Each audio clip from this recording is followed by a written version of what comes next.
1910 খ্রিস্টাব্দে যখন শ্রী চৈতন্যদেব নীলাচল যাত্রায় যাচ্ছেন, আদিগঙ্গা দিয়ে পার হতে হতে যাচ্ছেন, একটার পর একটা গ্রাম বলছেন, দুদিকে তিনি যেসব গ্রামগুলো দেখছেন, তো তার মধ্যে থেকে একটা গ্রাম তিনি দেখছেন যে বলছেন কল্যাণপুরের কল্যাণ মাধব আছে আমার ডান দিকে। তো আমি প্রণাম করে এগিয়ে যাচ্ছি, খুঁজতে খুঁজতে আমার গ্রামেই আমি পেয়েছি কল্যাণপুরের সেই কল্যাণ মাধব।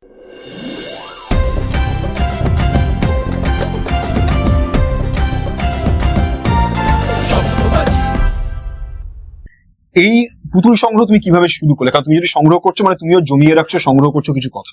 সেইটা আমার ছোটবেলা শুরু হলো কি করেছে, ওই রাসের মেলাতে পুতুল নাচ দেখা, রাসের ওই 3 দিন, এইটা আমাদের একদম রুটিনের মধ্যে দেখেছি। শুধু অবাক একটা পুতুল, সে হাত নাড়ছে, কথা বলছে, যুদ্ধ করছে, এইটাই তো সাংঘাতিক একটা ব্যাপার। তারাপীঠ, বক্রেশ্বর হয়ে জয়রামবাটি এইটা ঘুরেই বাড়ি ফেরত আসে। তো এরা প্রত্যেকেই যখন ফেরত আসতো বাড়িতে, তখন আমার জন্য কিছু পুতুল নিয়ে আসতো। আমি শুধু খেয়াল করতাম যখন স্কুলে, বাড়ি ফেরা স্কুলে যখন আমি ক্লাস 8-এ পড়ি, তখন দেখছি আমার কাছে পুতুলগুলো বেঁচে আছে, আর বাদ বাকি জায়গার লোকজনের কারোর কাছে হয়তো একটা হাতের অংশ আছে, কারোটা একেবারেই ভেঙে গিয়েছে। তো এইভাবে পথ চলাটা শুরু।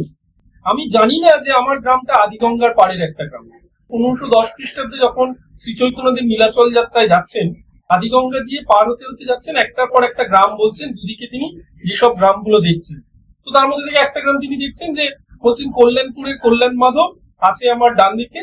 তো আমি প্রণাম করে এগিয়ে যাচ্ছি, খুঁজতে খুঁজতে আমার গ্রামেই আমি পেয়েছি কল্যাণপুরের সেই কল্যাণ মাধব। খুঁজতে খুঁজতে গিয়ে একটা দেখছি যে দ্বাদশ শতাব্দীর একটা ব্ল্যাক ব্যাসল্টের পাথরের পিলার আছে, যেখানে কিনা বরাহ অবতার তার একটা খোদাই করে।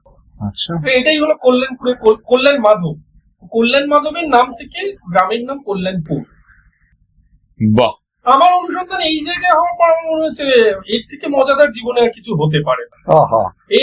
এরপর তো শুধু বারবার ছুটেছি আমি যে আমার জেলার গ্রামগুলোতে যাই না, কারণ যে মানুষটা বা যে আমার ঠাকুমা বা আমার ও ঠাকুর যদি আমাকে গল্প বলে এত কথা বলতে পারে যে জানিস তো সুতো না এইরকম করে কাটা হতো, সুতো কাটার জন্য তাকু সেটা কিভাবে ব্যবহার হতো আমি শিখেছি তার থেকে। যে এই তো পাট আমরা এইরকম ভাবে পেঁচিয়ে নিতাম, নিয়ে তাকুতে এইরকম ভাবে কাটতাম।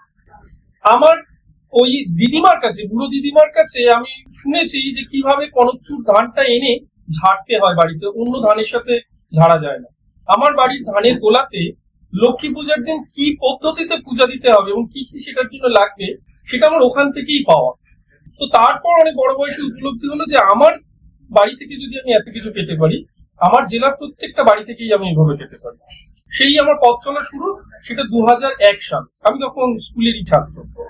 তো এরপর চলতে চলতে সুন্দরবন লাগোয়া এবং দক্ষিণ চব্বিশ পরগনা জেলার বিভিন্ন গ্রামগুলোতে আমি ছুটে গিয়েছি, এবং আজও আমি স্বীকার করি যে এই গ্রামের মানুষই আমাকে ভরিয়ে দিয়েছে। আজকের আমার সংগ্রহের সংখ্যা তত্ত্বের পিছনে পুতুলের সংখ্যা খুব প্রথম সারির দিকে, আর কি মানে 4000-এর দিকে এগিয়ে যাচ্ছে। এইরকম 4000 পুতুল, সেটা কিন্তু সবটাই লোকজ পুতুল। মানে এমনটা নয় যে আমি বাজারে গিয়েছি আর একটা সফট টয়েস কিনে এনে শোকেস ভর্তি করেছি, ব্যাপারটাই না। এই সামনে যে পুতুলটা আছে, আমি শুধু মানে এটা পুতুলটা বলি এই কথাটা, এটা আমার একটা প্রাণ ভোমরা পুতুল আর কি।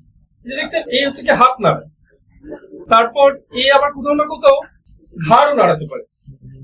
এটা দক্ষিণ চব্বিশ পরগনার একদম ঐতিহ্যবাহী ডাঙের পুতুল। একটা নামটা একবার বলো। ডাঙের পুতুল। ডাং বলার কারণটা কি জানো? ডাং বলার কারণ হচ্ছে কি, ডাং মানে একটা লাঠি। আচ্ছা, লাঠির উপরে যে পুতুল করে সেটাই হলো ডাঙে। বাহ।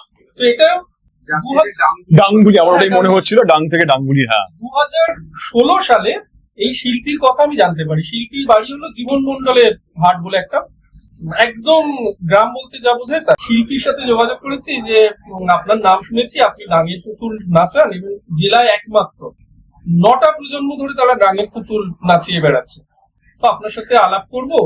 তিনি বলেন দেখুন আপনাকে আমি চিনি না, আপনার বাড়ি কোথায়? বাড়িপুরের কাছে, এইরকম যদি যাই আপনার কাছে। বললো আপনি আসতে পারেন 7টার মধ্যে, যদি সকালবেলা এসে পৌঁছান তারপরে কিন্তু আমার সাথে দেখা হবে। আপনি শিল্পীর সাথে কথাবার্তা হলো, পা তো ঢেকে ঢেকে এইরকম করে কথা বলছি যাতে তিনি না বুঝতে পারেন। কিছুক্ষণ পর তিনি বললেন আচ্ছা আপনি কি গাড়ি নিয়ে এসছেন? আমি বললাম হ্যাঁ আমি স্কুটি নিয়ে এসছি। বলছি স্কুটিটা কাদা লাগা ওই রকম ভাবে, আপনি কি পড়ে গিয়েছেন? সেরকম কিছু না, এই আপনার কাছে 7টার মধ্যে আসতে হবে, এই হলো ব্যাপার।